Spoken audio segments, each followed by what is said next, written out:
All right, let's just jump right in with maybe one of the biggest, most mind-bending questions you could possibly ask. Are you, right now, living inside a computer simulation? And yeah, I'm talking to you. Is everything you see, everything you feel, your thoughts, your memories, is it all fundamentally real? Or could it all just be, well, code running on some unbelievably powerful computer? I know. It sounds like something straight out of a movie, right? But this isn't just a sci-fi plot. It's a dead serious philosophical argument put forward by the philosopher Nick Bostrom. And what's so wild about it is that it has nothing to do with finding glitches in the Matrix or anything like that. Nope.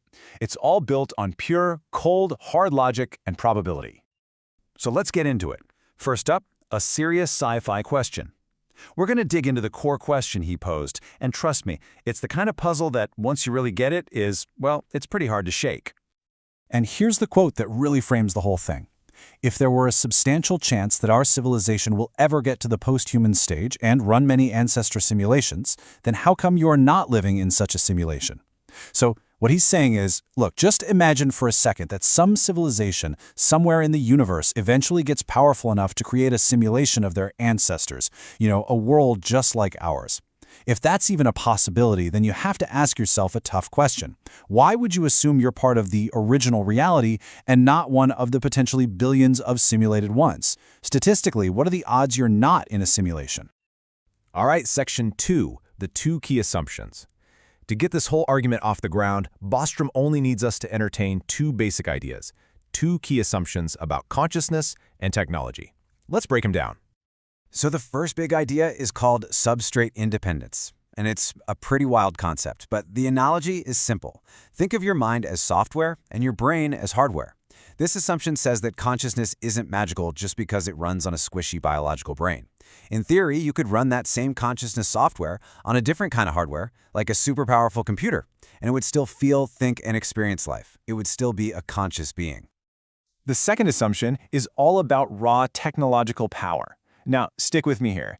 Based on the known laws of physics, some really smart people have calculated that a single computer the size of a planet could perform, get this, 10 to the power of 42 operations per second.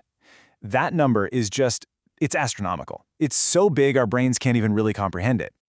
But let's try to put that into perspective. A computer that powerful could simulate the entire mental history of humanity, every thought, every feeling, every single experience of every human who has ever lived, and it would use less than 1/1,000,000th of its processing power for just 1 second. So the big takeaway here is that a future super advanced post-human civilization would have access to a truly mind-boggling amount of computing power. Okay, so we've got our 2 building blocks. Consciousness can run on a computer, and future computers will be insanely powerful. Now, let's move on to section 3, because when you put those 2 ideas together, well, that's when you get to the heart of the argument. The logic from here is actually pretty straightforward. Step 1, you assume a future post-human civilization exists and has all that computing power we just talked about. Step 2, with that power, they could easily run what Bostrom calls ancestor simulations, basically super detailed simulations of people like us. And they wouldn't just run 1 or 2, they could run billions, trillions even.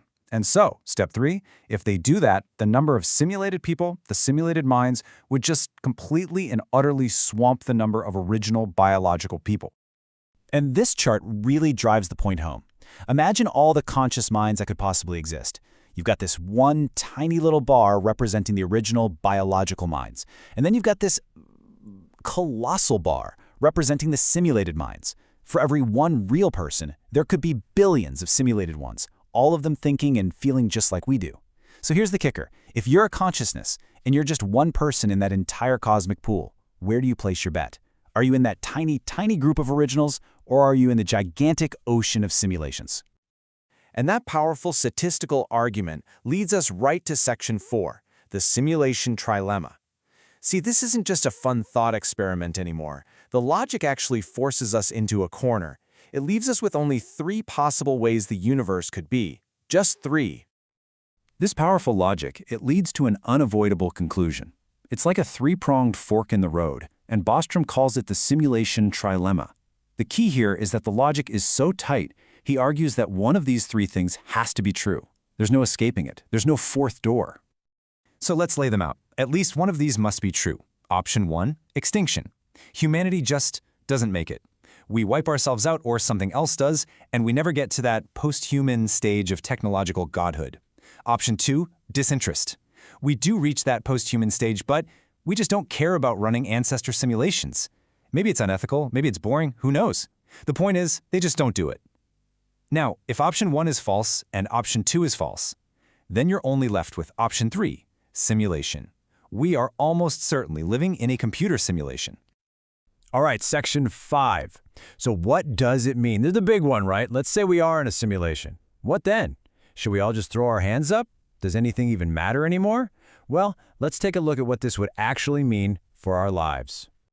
This is such a great way to break it down. On one hand, yeah, some big things change.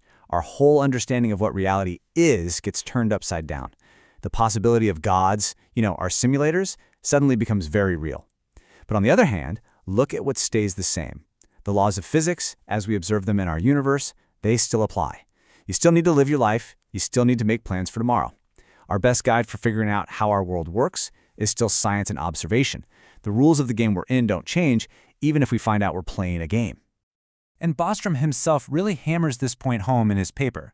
He writes, "The revisions to most parts of our belief networks would be rather slight and subtle. The truth of 3 should have no tendency to make us go crazy." And that's really the key. It's a massive idea to wrap your head around, for sure, but it shouldn't change how you act. The world you woke up in this morning still has the same rules it did yesterday. And so, that's where we're left, with this final, unavoidable question. Doom, disinterest, or simulation? Are we the species that's doomed to fail? Are we the ancestors of a civilization so advanced they've lost all interest in where they came from? Or are we the simulation, the product of a civilization that already made it? The argument doesn't give us the answer. It just tells us we are living in one of these 3 realities. So the question for you is, which one is it?